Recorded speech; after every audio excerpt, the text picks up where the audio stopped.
Entonces, habíamos visto hasta ahora las tres funciones, ¿no? De las que pueden tener los contactos en los circuitos. Las funciones decíamos que lo utilizamos para poder diseñarlo, para poder, ante unas condiciones de funcionamiento concretas que nos den para una instalación, que necesitemos conseguir una instalación, poder hacer un circuito que funcione de esa manera. ¿Vale? Y decíamos, lo vamos a reducir a unas funciones, digamos, fundamentales y a partir de ahí generamos todos los circuitos. Habíamos visto tres, la marcha, el paro y la realimentación. Y con esas tres habíamos hecho algún ejemplo, uno de ellos el que vimos ayer, que era este de aquí, ¿vale? El de una instalación de iluminación donde tenía un pulsador de marcha, un pulsador de paro y tenía un reloj que me lo paraba también a determinadas horas. Es decir, tenía dos paros y una marcha. ¿Vale? Y construimos este circuito de aquí, si recordáis. Vale. Bueno, aquí teníamos la parte de la derecha, recordar que era simplemente la alimentación del reloj y digamos que la parte fundamental que a nosotros nos interesaba pues era esta parte de aquí, ¿no? Con las dos órdenes de paro, que las tengo por aquí, esto era un paro, esto era otro paro, luego tenía aquí la marcha y este contacto de aquí que era el de realimentación. Vale, esa era un poco la clave del esquema.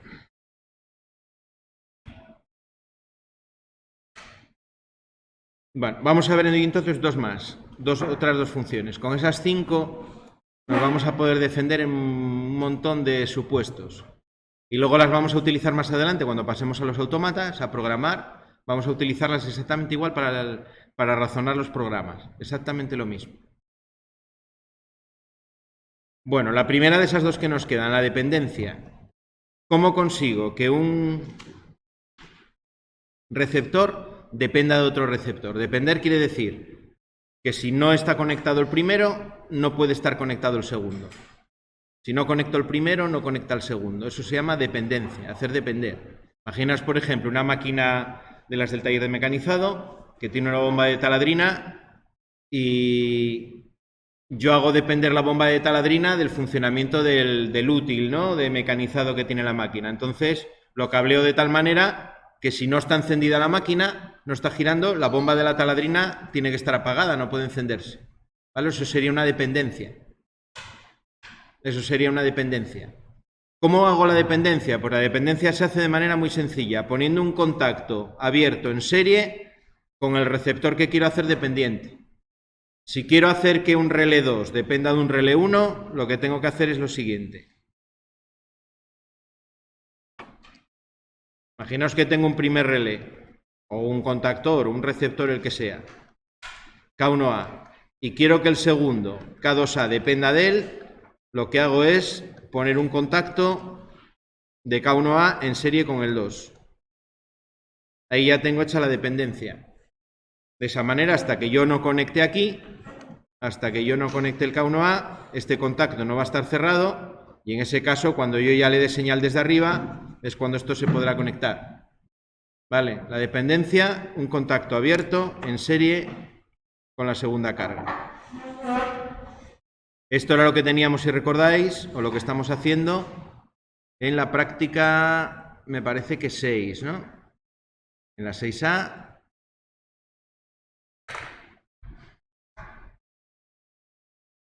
Llevamos un momentín ahí el esquema de la 6A.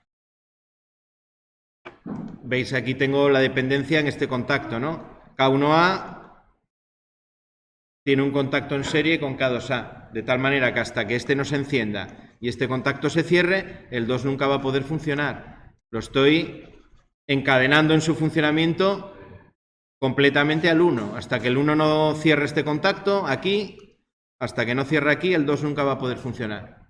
¿Vale? Esa es la dependencia. Aquí la dependencia, además, fijaros que es total, porque toda la corriente del relé tiene que pasar por este tramo de aquí. Toda la corriente que le llega aquí al relé pasa por aquí. De esa manera la dependencia es total. De tal manera, bueno, se ve más en el siguiente, ¿no? Este que lo estaba probando alguien ayer. Aquí yo tengo un contacto, este de aquí, que si lo abro, es decir, si cierro el 1, apago el 1, el 2 se me apaga también. Creo que el lunes estaba alguien probando exactamente este mismo. Y además no lo entendía cómo funcionaba. Pues el funcionamiento viene por este contacto. Si yo apago el 1 y el 1 se apaga, este contacto se abre y el 2 se apaga también. Dependencia total a la conexión y a la desconexión. El 2 no puede conectar si no está el 1 y si desconecto el 1 se me desconecta el 2 también. ¿Vale? Siempre que veáis contactos abiertos de otro receptor en serie con un receptor, pensar que ahí siempre hay una dependencia. Ahí van a estar encadenados en su funcionamiento. Si no tengo uno previamente, el otro no va a poder funcionar. ¿Se entiende esto? ¿Se entiende? Siempre que quiera hacer eso, si yo en un funcionamiento lo que me piden es, como el ejemplo que os estaba diciendo, ¿no? Tenemos una máquina herramienta con un contactor que me mueve el motor de esa máquina herramienta y tengo además una bomba de taladrina. No quiero que la bomba de taladrina funcione si no está previamente el útil de corte de la máquina o lo que sea, o la fresa, lo que sea. Pues ya sé que voy a tener que poner en el contactor de la bomba de taladrina una dependencia, un contacto abierto del otro contactor.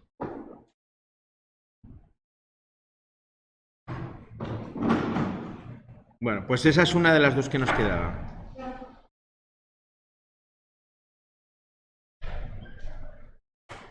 Y la otra es la incompatibilidad. La otra es la incompatibilidad. ¿Cómo hago, por ejemplo, que dos receptores no puedan funcionar nunca al mismo tiempo?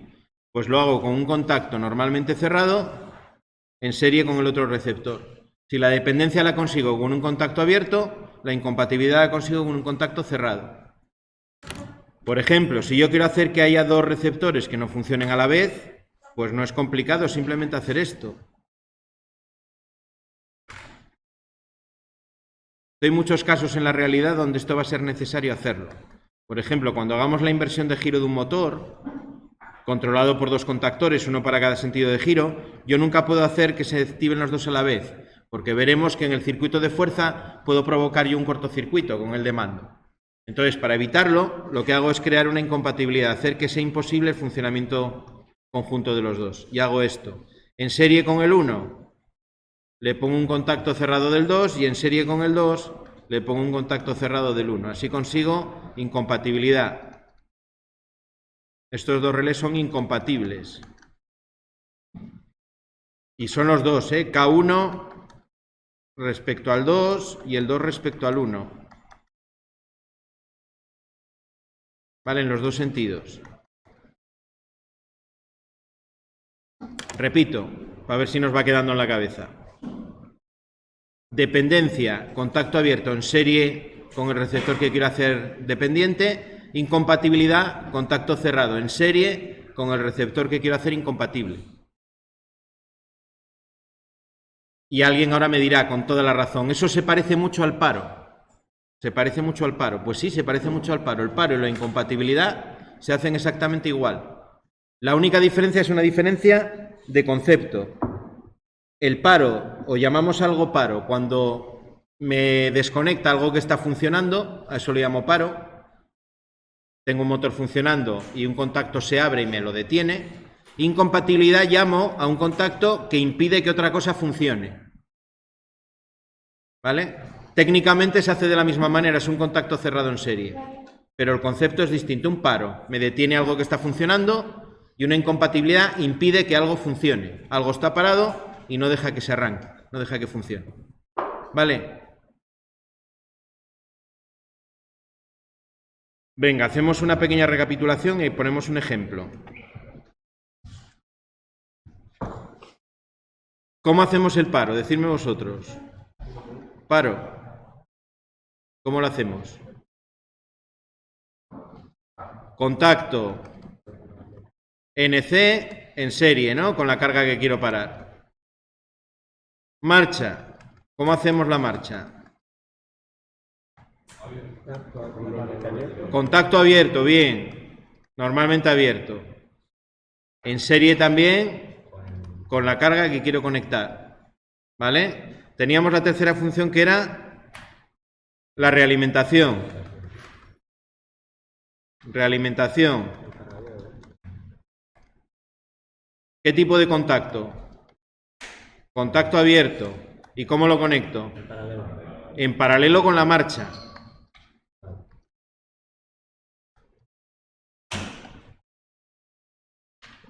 Esto sería en serie con el receptor. Y este también en serie con el receptor.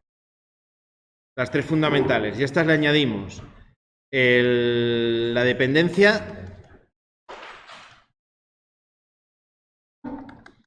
que la hacemos con un contacto. ¿Cómo? Dependencia normalmente abierto o normalmente cerrado. Normalmente abierto. En serie con el receptor dependiente. Y por último, la incompatibilidad.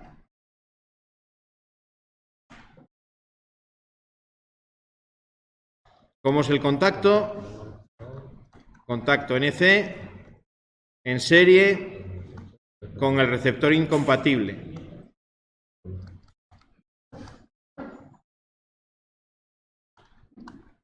Ese sería el resumen de las 5 funciones. ¿Vale? Con esas 5 funciones, paro, marcha, realimentación, dependencia, incompatibilidad, podemos construir un montón de circuitos. Lo que hay que saber es identificar esas 5 funciones en el enunciado que me dan. Una vez que las identifique, está. Está, ¿por qué? Porque yo sé que el contacto cerrado es un contacto NC en serie, el contacto de marcha es un contacto normalmente abierto en serie con el receptor, la realimentación va en paralelo con la marcha. Esto de aquí es lo que yo tengo que estudiarme. Esto es lo que me tengo que saber muy bien. Y lo otro ya es práctica. Lo otro ya es practicarlo. Entonces vamos a empezar a practicarlo. Vamos a hacer un pequeño ejemplo.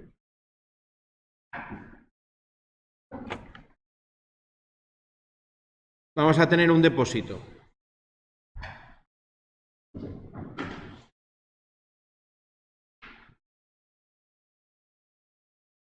Con 2 flotadores para detectar la posición del líquido.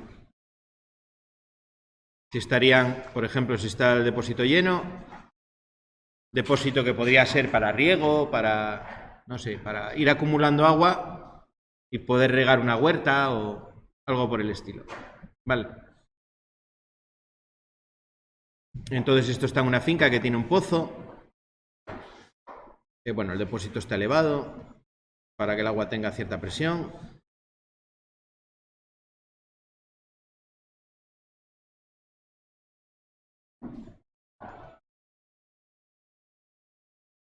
Y aquí tengo un pozo.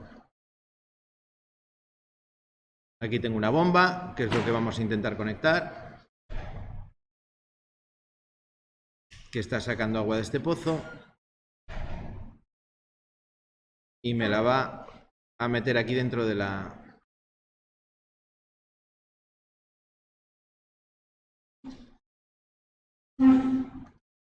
dentro del depósito. Vale, aquí en la instalación pues tendré un pequeño cuadro con un pulsador de marcha y un pulsador de paro. El de la marcha, como lo vamos a hacer muy bien, va a ser de color verde y el de paro va a ser de color rojo. Y además vamos a añadir algo más. Vamos a añadir, para que el que usa esta instalación se entere, le vamos a poner al lado de la marcha, vamos a poner 2 luces. Una que me señalice el paro y otra que me señalice la marcha. Vale. La de la marcha va a ser verde y la del paro va a ser más o menos roja. Vale.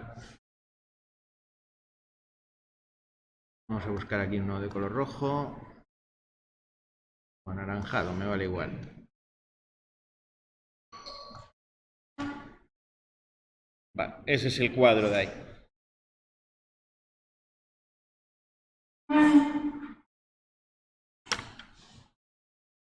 Bueno, vamos a llenar el depósito. Lo que queremos hacer es llenar el depósito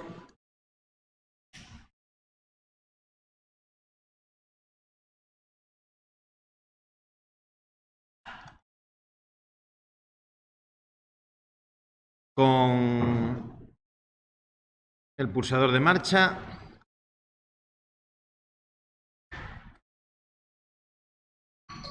Que lo vamos a llamar S1. Ya lo ponemos aquí al lado, S1.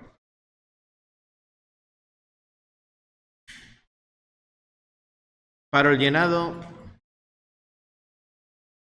con el pulsador de paro.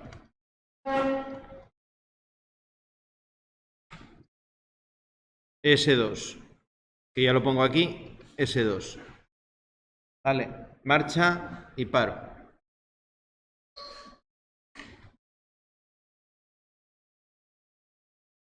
Tengo dos sensores en el depósito. B1, que es el que está en el nivel mínimo del depósito, que arranca el llenado.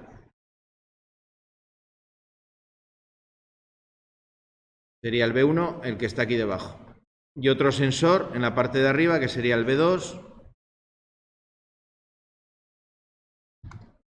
el que marca el nivel máximo, que me para el llenado. Que para el llenado. Vale, o sea, tengo dos marchas y dos paros, ¿no? Si os fijáis en la redacción ya, marcha, arranca, que sería lo mismo que marcha, y tengo paro y para, ¿no? Dos marchas y dos paros. El B1 y el B2 tienen un símbolo, vamos. Sí, ahora os voy a poner los símbolos de todo. La bomba la controlo con un contactor, que es K1M, que es el que me va a controlar la bomba. Vamos a ponerlo aquí el receptor. Se activa con contactor K1M. Y bueno, además de esto,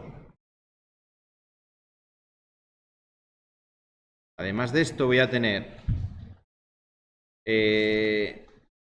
protección térmica del motor, térmica del motor,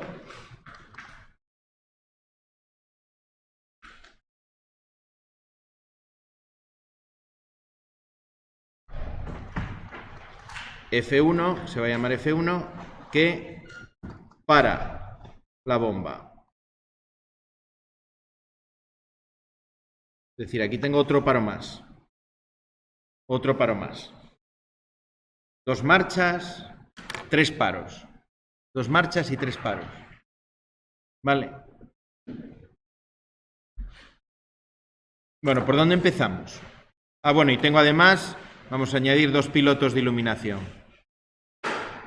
Venga, para que esté ya completo.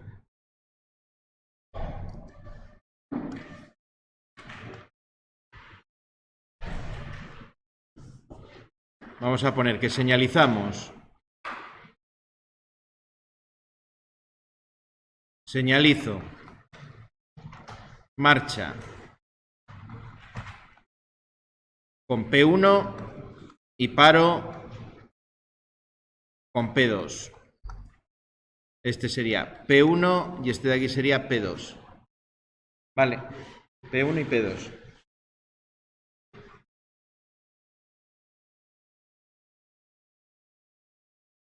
Bueno, ¿por dónde empezamos? ¿Por dónde empezaríais? ¿O cómo lo afrontamos? Hemos hecho ya un primer paso que tenemos que hacer siempre, que es identificar las marchas y los paros, ¿no? De lo que yo quiero controlar.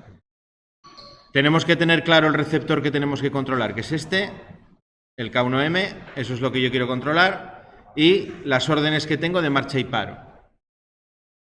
En primer lugar, ¿vale? Bueno, primero todavía delante de eso, yo haría el siguiente planteamiento. El planteamiento es, estoy trabajando con señales de pulso.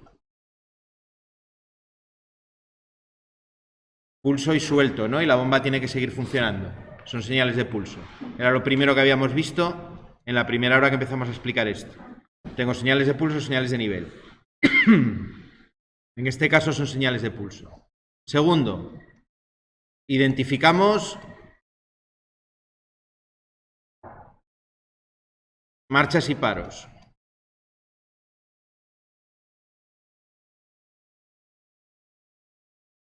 Así como el receptor. El receptor que tengo que controlar, receptor o receptores.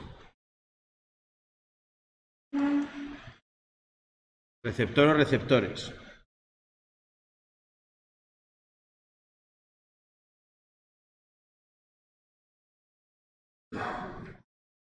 Tercero, una cosa que ayuda. Realizo un esquema con las 5 funciones para cada receptor.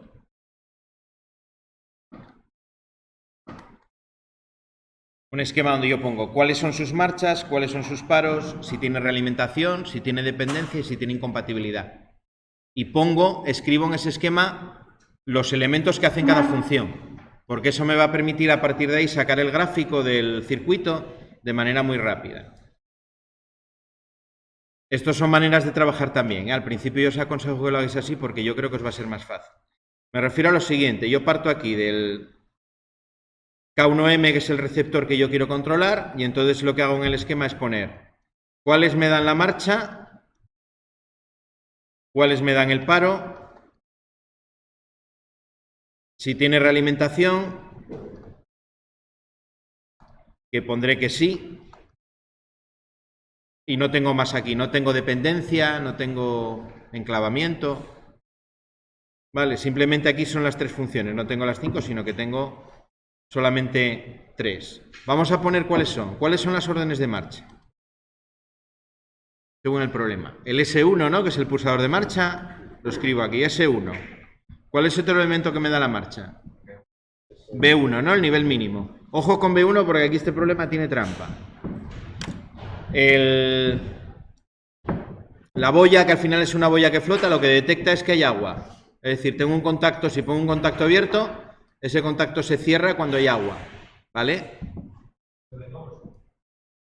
No, estoy liando. No. Bueno, lo vemos después con el B2. Esto era para el B2, no para el B1. El B1 tal cual. Este no tiene trampa. Es un contacto abierto. Cuando detecta agua, ese contacto se cierra. ¿Vale? No, es el B1, sí. El que arranca. Os voy a enseñar el sensor. Y así lo podemos entender.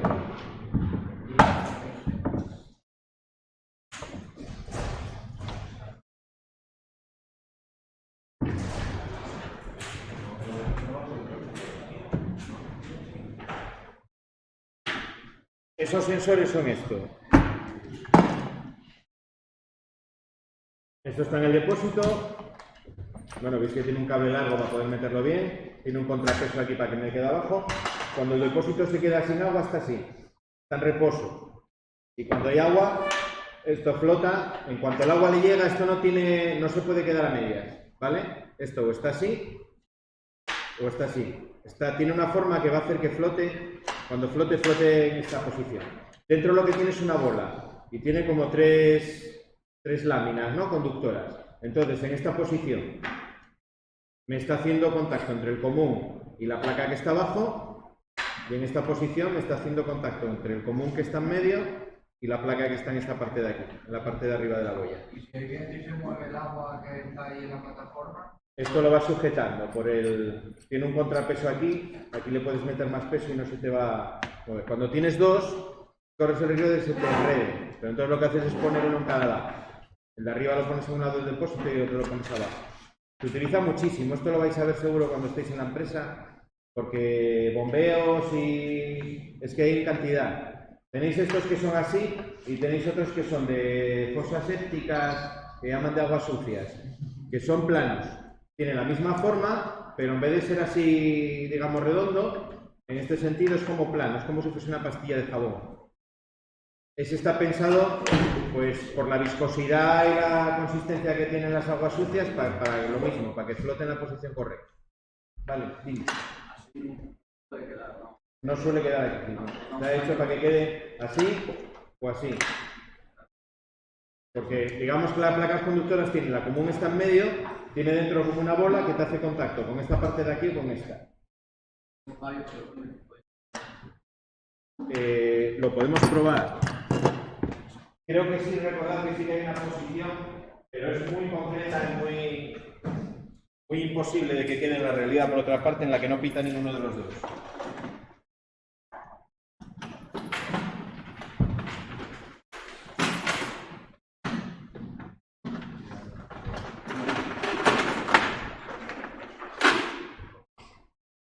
Esto, la mejor manera de verlos es con el polímetro, siempre que tengáis un sensor. Si queréis ver cómo funciona, venís aquí a donde está, aquí tengo 3 bornes. Vale, no recuerdo ya ahora de memoria cuál es el común y cuál no, pero bueno, lo probamos. ¿Veis? Aquí está pitando entre 2 de ellos en esta posición. Y aquí deja de pitar. Vamos a ver cuándo cambia. Ahí ya empieza a pitar. Ya con que esté ligeramente inclinado hacia arriba, ya empieza a pitar. No, no llegó abajo. Aquí está como en medio y pita. Y vamos a ver en la otra. Esta sería cuando está en reposo.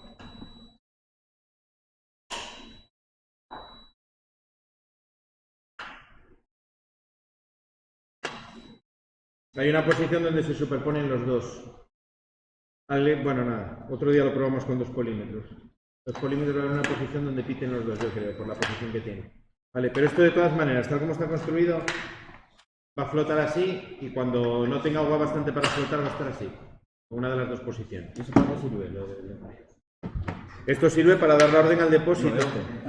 Esto es un contrapeso para que no se te vaya para arriba, para que te quede dentro del agua. Una vez que el agua supere, no va a estar arriba del todo, sino que te va a quedar así. Dentro. Entonces, ¿el rojo siempre va a estar abajo y el verde arriba? No, esto es casualidad, que teníamos de 2 marcas distintas, unas de color verde y otra roja. Entonces da igual como los pongas. Los de cada marca suelen tenerlos todos en el mismo color. No tiene... Esto es otra, pero de otra marca. Pero que funciona exactamente igual. Esta de aquí, que es esta, es lo mismo. Más grande, ¿no? Más grande, sí, esta pesa más. ¿Ves? Es lo mismo. Esta que pesa más también ayuda más a que no te vaya para arriba, porque esto te va a quedar abajo. Bueno, ¿eso cómo lo dibujamos en el esquema? Eso va a ser esto.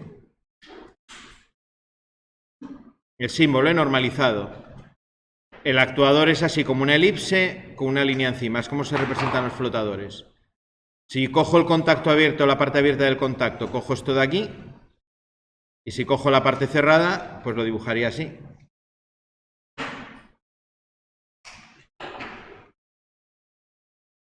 Vale. Aquí os decía que es un poco tramposo porque el B1, lo que me va a dar la marcha es la parte cerrada, es que se quede sin líquido. Entonces aquí, como una excepción, voy a tener que hacer la marcha con un contacto cerrado. ¿Vale?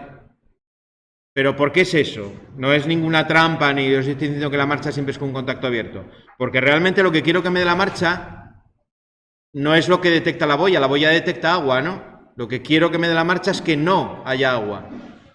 Tengo que invertir la lógica a lo contrario. El que no haya agua es lo que me da la marcha, por eso tengo que coger el cerrado. En una instalación real no pasa nada porque como tengo un contacto conmutado, si me equivoco y veo que no arranca, cambio del común al cerrado y me arrancaría. No sería mayor problema. Esas son las 2 marchas que tengo. Señales de paro que tengo aquí. ¿Cuáles tengo? Entonces, el pulsador S2, Jolín, con esta mierda. El pulsador S2 y B2, ¿no? B2 en este caso, como es el agua lo que me va a dar el paro, sí que lo tengo que coger cerrado, ¿vale? Porque es una orden de paro. Aquí cogería el B2 el cerrado también. Eran 2 marchas, ¿no? Sí, 2 marchas y 2 paros. La instalación tú puedes hacer que te funcione de manera manual, el operario puede dar la marcha y el paro, o va a funcionar también de manera automática. Cuando se quede sin agua el depósito de arriba, automáticamente el sensor va a hacer que se llene, va a tener siempre agua. Y tengo realimentación, que aquí podemos poner pues que es del mismo, ¿no? Sería un contacto de K1M. Ay, me falta un paro, sí señor. Teníamos el paro que habíamos añadido aquí de la protección térmica. Pues tenemos que añadir el otro paro, la protección térmica, y os dibujo ahora cómo va el símbolo también. Sería una condición de paro. Las protecciones térmicas va a ser un contacto cerrado porque normalmente la función de paro, y lo vais a ver dibujado así. Este se dibuja de varias maneras. Si os fijáis os recordáis el símbolo del magneto térmico, ¿no ves que el magneto térmico tenía un cuadrado con este mismo símbolo en medio? Pues dibujo solo lo de dentro. Eso significa que dispara por temperatura, por efecto térmico. Vale, y este será el F1. Este contacto tiene una numeración también además diferente. Este contacto va numerado 9596. Los contactos de temporizadores y de protecciones térmicas, de relés que tienen funciones especiales, en vez de llevar el 1, 2, 3, 4, 1, 2 para el cerrado, 3, 4 para el abierto, llevan 5, 6 para el cerrado, 7, 8 para el abierto. Y la primera cifra que llevan, bueno, allí ya cambia, en muchos es un 9. En los contactores, cuando lo asocio un contactor, la cifra que trae el térmico suele ser un 9. Vale, simplemente eso os acordéis que siempre se numeran así. Este de aquí la numeración igual, ¿eh? Aquí podría poner, como es un contacto conmutado, aunque no trae numeración, trae colores. Veremos más adelante en los sensores que en vez de traer números me traen colores, cómo se designan los colores de manera normalizada. Hay un código que es que, por ejemplo, que el marrón es BW, el negro es BK, el blanco es W, WH. Lleva un código de 2 letras en inglés para designar los colores de los cables. No todos los componentes me traen una numeración, hay componentes que viene el sensor con 3 cables de colores y está.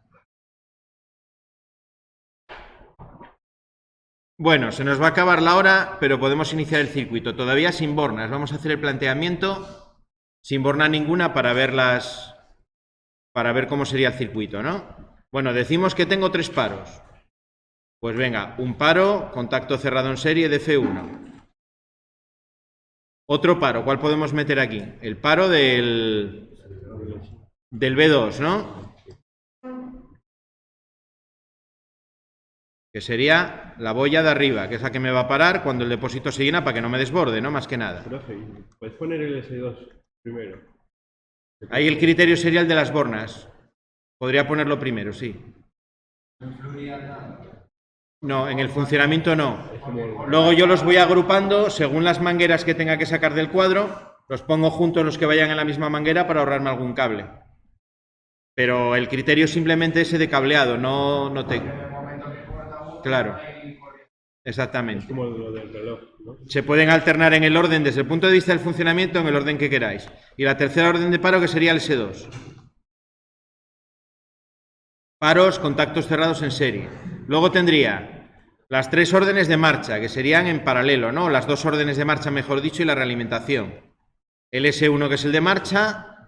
Aquí tendría, ojo, porque este es una excepción, el contacto cerrado del B2 como orden de marcha. Si fuese otro tipo de sensor, pues seguramente sería abierto. Y la realimentación, ¿no? Y finalmente, ¿qué tendría? El receptor, el K1M. Ese sería el circuito de mando.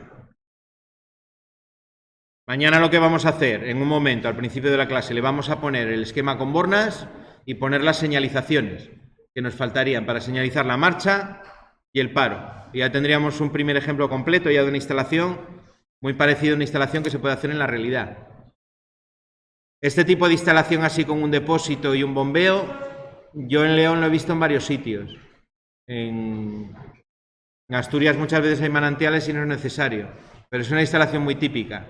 Tengo un pozo, un sitio donde saco el agua, lo bombeo, o un depósito que está en altura para darle presión. Haremos también luego con el autómata, con 2 bombas y, bueno, combinaciones diferentes de ese tipo de problema.